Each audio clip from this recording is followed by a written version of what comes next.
Episode की शुरू वैसे होती है जहाँ पे खत्म हुआ था। और इसी बीच टीचर की नज़र कैमिला पर पड़ती है और टीचर जब कैमिला को देखती है तो टीचर इशारों से कैमिला को चिढ़ाती है और उसके बाद पेंसिल के साथ वहाँ से चली जाती है। और ये देख के तो कैमिला का मुंह खुला का खुला रह जाता है। उसके बाद कैमिला भाग के एन के पास जाती है और कहती है कि सुनो एन। उसके बाद कैमिला उसके पास जाती है और कहती है कि जिसने हमारे साथ गलत किया उससे सबक सिखाना कोई गलत बात नहीं होती है। और ये कहते ये सीन यहीं पे कट होता है। उसके बाद टीचर की मॉम बेंसर को कहती है कि ओ मिस्टर बेन, मैंने आपसे कहा था ना आप इस बारे में टीचर से कुछ मत कहना। फिर टीचर कहती है कि माँ इसमें इनकी कोई गलती नहीं है। फिर टीचर अपनी मॉम से कहती है कि पर आपने मुझसे कहा था ना आप मुझे फोर्स नहीं करेंगे इस बारे में। ये सुन के टीचर की मॉम कहती है कि जरा रुक जाओ टीचर, ये कोई मैच मेकिंग सेशन नहीं हो रहा। मैंने बस मिस्टर बेन को इसलिए इनवाइट किया है ताकि मैं इन्हें और बेहतर तरीके से जान सकूं और इससे तुम्हारा कोई लेना देना नहीं। और मैंने तुम्हें खाने के लिए इसलिए बुलाया है ताकि मिस्टर बेन को अजीब ना लगे, समझी? बस इतनी सी बात है। ये सुन के टीचर कहती है कि बस इतना ही? फिर टीचर हंसते हुए कहती है कि माँ मैं एक वकील हूँ और मैंने काफ़ी लोगों का इंटरव्यू लिया है। चलिए मैं आपको और एक मौका देती हूँ अपनी सफाई देने की। फिर मिस्टर बेन कहते हैं कि ऑर्डर ऑर्डर।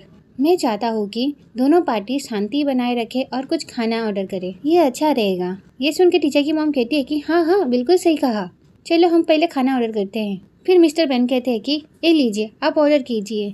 ये देखिए टीचर की मॉम कहती है कि नहीं नहीं मिस्टर बेन पहले आप ऑर्डर कीजिए। तो बेंसर कहते हैं कि नहीं नहीं पहले आप। और इसी बीच ना वहाँ पे क्यों आ जाता है और क्यों ना उन लोगों को साथ में देख लेता है और ये देख के उसे बहुत बुरा लगता है। और उसके पीछे पीछे जून भी आ जाती है और क्यू को डराने की कोशिश करती है, पर क्यू तो डरता नहीं है क्योंकि ऑलरेडी शॉक हो चुका होता है टीचर को इस तरह से बेंसर के साथ देख के। क्यू को इस तरह से देखते हुए जून कहती है कि क्या हुआ, तुम क्या देख रहे हो? ये कह के वो भी देखने लग जाती है।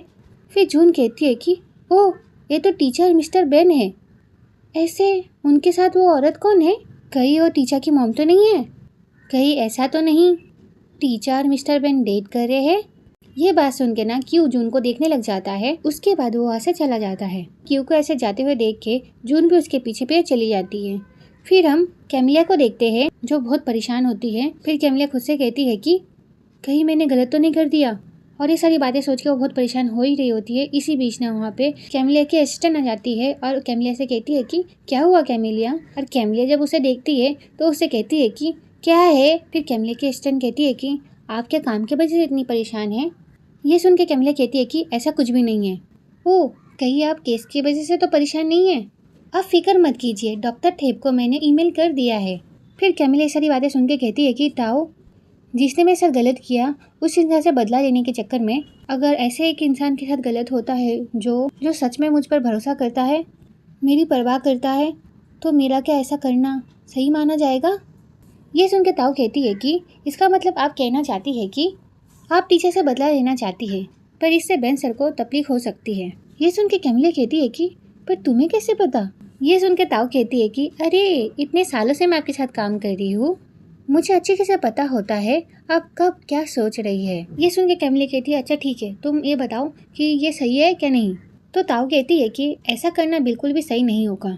आप जिसे चाहे उसे चोट पहुंचा सकती है, लेकिन जो आपके करीब होता है उसे चोट नहीं पहुंचानी चाहिए। ये सुन के तो कैमिला बहुत परेशान हो जाती है और कैमिला कहती है कि मुझे पहले से पता था, मैंने ये क्या कर दिया। फिर वो भागते हुए वहाँ से चली जाती है। फिर ताऊ कहती है कि कैमिलिया अब कहाँ जा रही है? पर कैमिला कुछ बोलती नहीं, वहाँ से चली जाती है। फिर नेक्स्ट सीन में हम टीचर की मॉम को देखते हैं जो बेंसर और टीचर के साथ फ़ोटो खींच रही होती है। फिर टीचर की मॉम कहती है कि बहुत अच्छा आया ये फ़ोटो, ये तो मैं अभी पोस्ट करूँगी। ये सुन के टीचर कहती है कि माँ आप पोस्ट क्यों करी हो, मत करो। टीचर की मॉम कहती है कि अरे क्यों ना करूँ, बहुत अच्छी आई है। फिर टीचर की मॉम बेंसर से कहती है कि आप कभी जुंगफोंग गए हैं? तो बेंसर कहते हैं कि नहीं। ये सुन के टीचर की मॉम कहती है कि आपको जाना चाहिए। ये सुन के टीचर अपनी मॉम को इशारे से कहते हैं कि मॉम चुप करो, पर माँ तो माँ होती है। वो उल्टा टीचर को आंखें दिखा के उसे मुंह बंद करने को बोलती है। उसके बाद तो बेंसर से बोलती है कि आपको पता है वहाँ पे दुनिया के सबसे टेस्टी फूड मिलते हैं, सच में आप जब भी वहाँ जाए हमारे यहाँ ज़रूर आना, मैं आपको वहाँ की हर जगह दिखाऊंगी। ये सुन के बेंसर कहते हैं कि हाँ ज़रूर, मैं ज़रूर देखने आऊँगा। ये सुन के टीचर की मॉम कहती है कि तो फिर आप समझ लीजिए आपने मुझसे भी वादा किया है। ये कह के वो हाथ मिलाने जाती है। ये सुन के बेंसर कहते हैं हाँ जी ज़रूर, ये कह के जब बेंसर हाथ मिलाने वाले होते हैं और फिर टीचर आती है और वो अपनी मॉम का हाथ पकड़ लेती है और अपनी मॉम से कहती है कि ओ मेरी प्यारी मॉम, मिस्टर बेन इतना मुश्किल वादा नहीं कर सकते। उनके सर पे बहुत सारा ऑफिस का काम है। मिस्टर बेन, वादा करने की कोई ज़रूरत नहीं। काम के कारण आप भले वहाँ पे ना जा पाए। माँ बुरा नहीं मानेंगे क्योंकि ये जानती है लॉयर्स कितने बिजी होते हैं। क्यों है ना माँ? ये सुन के टीचर की मॉम ने उसे गुस्से में देखती है और अपनी हाथ छुड़ाने की कोशिश करती है, पर टीचर छोड़ती नहीं है। फिर बेंसर बोलते हैं कि मैं ज़रूर जाऊँगा। ये सुनकर तो टीचर उन्हें देखने लग जाती है। फिर बेंसर बोलते हैं कि मैं वो जगह भी देख लूँगा और साथ में तुम्हारा घर भी। ये सुनकर तो टीचर की मॉम बहुत खुश हो जाती है और वो अपना दूसरा हाथ बेंसर को देती है और कहती है कि मेरे घर में तो आपका हमेशा स्वागत है। ये सुन के बेंसर कहते हैं कि आपका शुक्रिया। इसके बाद दोनों हाथ मिला लेते हैं और इसी तरह वो लोग बातें कर ही रहे होते। इसी बीच में वहाँ पे एनी आ जाती है और कहती है कि हाय बेन। और बेंसर जब एन को देखते हैं तो कहते हैं कि एन, तुम यहाँ पे क्या कर रही हो? उसका टीचर की मॉम कहती है कि ये क्या आपके साथ काम करती है? उसका तो वो बोलती है कि आइए ना, प्लीज़ बैठिए हमारे साथ, हम बस ऑर्डर करने ही वाले थे। फिर एनी कहती है कि नो थैंक यू आंटी, मुझे बस बेन से कुछ ज़रूरी बात करनी है। मुझे पास में कुछ काम था और ऐसे तुम्हारी बेटी तुम्हारा इंतज़ार कर रही है। ये सुन के तो टीचर की मॉम शॉक हो जाती है। फिर एनी कहती है कि मीरा नीचे बैठ के आइसक्रीम खा रही है, अगर तुम्हारा मन करे तो तुम मुझसे मिल सकते हो, मिल लोगे तो बेहतर होगा। और ये सारी बातें सुनकर तो टीचर बहुत शॉक हो जाती है और वो बेंसर को देखने लग जाती हैं।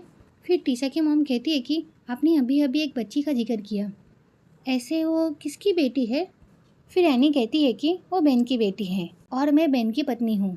और ये सुन के तो सब लोग शॉक हो गए होते हैं और बेंसर भी बहुत परेशान होते हैं इस चीज़ को लेके और वो कुछ कर भी नहीं सकते। फिर हम कैमिलिया को देखते हैं जो बहुत दूर खड़ी होती है और ये सारी चीज़ें देख रही होती है।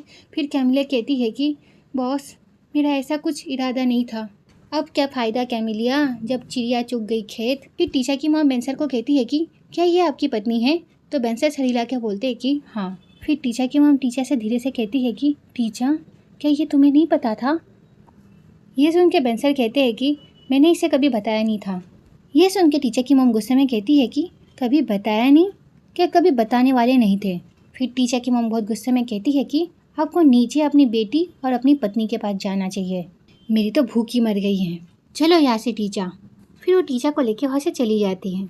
उसके बाद कैमिलिया जब देखती है टीचर और टीचर की मॉम वहाँ से जा रही है तो कैमिलिया अपना मुंह छुपाने लग जाती है और उनके जाने के बाद वो बेंसर और एनी को देखने लग जाती है। फिर बेंसर एनी को कहते हैं कि आखिरकार तुम ऐसा क्यों कर रही हो? ये सुन के एनी कहती है कि हमारी बेटी के लिए, कल हम डिवोर्स पेपर में साइन करने वाले हैं, ये भूलना मत। और ये सारी चीज़ें देख के कैमिलिया को बहुत बुरा लग रहा होता है, पर अब क्या कर सकते हैं, पहले सोचना चाहिए था, इसलिए बोलते गुस्से में फैसला नहीं लेना चाहिए। फिर नेक्स्ट सीन हमें टीचर के घर का दिखाया जाता है जहाँ पे टीचर की मॉम कहती है कि यकीन नहीं होता है कि तुम्हें इस बारे में कुछ पता ही नहीं था। अच्छा हुआ बात आगे नहीं बढ़ी, तुम उनकी मिस्ट्रेस बनने वाली थी। ये तो अच्छा हुआ कि बात आगे बढ़ने से पहले ही हमें सच्चाई पता चल गई। फिर टीचर की मॉम कहती है कि टीचर, तुम ऐसे चुप क्यों हो? क्या तुम नहीं चाहती कि वो तुमसे दूर जाए? ओह गॉड, कहीं तुम दोनों के बीच में कुछ ऐसा वैसा तो नहीं है? ये सुन के टीचर कहती है कि माँ, आपको लगता है कि मैं ऐसा कुछ करूँगी? ये सुन के टीचर की मॉम कहती है कि चलो शुक्र है, अच्छा हुआ तुम्हारे और बहन के बारे में किसी को पता नहीं चला। अरे नहीं, गड़बड़ हो गई, मैंने तो रेस्टोरेंट वाली फ़ोटो पोस्ट कर दी टीचर, उससे अभी भी डिलीट करना पड़ेगा। ओह माय गॉड, इसमें तो 40 लाइक्स भी आ चुके हैं। अभी इसी वक्त मैं इस फ़ोटो को डिलीट कर देती हूँ, मैंने उसका नंबर भी डिलीट कर दिया है और तुम भी कर देना। ये कह के वहाँ से चली जाती है। फिर हम क्यू को देखते हैं जो सुबह सुबह नाश्ता करने के लिए गया होता है, पर वहाँ पे जाके ना वो खड़ा हो जाता है, कुछ बोलता नहीं है। तो शॉप की जो ओनर रहती है वो कहती है कि क्यों तुम सुन भी रहे हो क्या नहीं? तो क्यों कहता है कि हाँ, क्या कहा आपने? तो कहती है कि क्या चाहिए तुम्हें? फिर क्यों कहता है कि ओह मैं सोच रहा था कि मैं आज खाने में क्या ऑर्डर करूँ। तो शॉप की ओनर उसे बताती है कि तुम क्या क्या ले सकते हो। तो क्यों कहता है कि ठीक है, आपको जो अच्छा लगे आप मुझे दे दो। तो शॉप की ओनर कहती है कि ऐसा लगता है कि तुम आज बहुत परेशान हो, चलो आज मेरी तरफ से तुम्हें 2 अंडे। ये सुन के क्यों कहता है कि तुमसे बेहतर मुझे कोई नहीं जानता, लेकिन 2 अंडे काफ़ी नहीं होंगे, तुम 3 अंडे डालना। फिर वहाँ पे टीन और पॉन आ जाता है और पॉन कहता है कि मुझे भी 3 अंडे वाला चाहिए। फिर पॉन ना क्यू को देखते हुए कहता है कि नहीं 4 अंडे का कर दो। फिर टीन कहता है कि मेरे लिए तो 5 अंडे का कर दो। ये सारी बातें सुन के क्यू कहता है कि हो क्या गया है तुम लोगों को। तो ये वीडियो यहीं पे ख़त्म होती है, नेक्स्ट पार्ट के लिए कमेंट करना। Okay bye bye.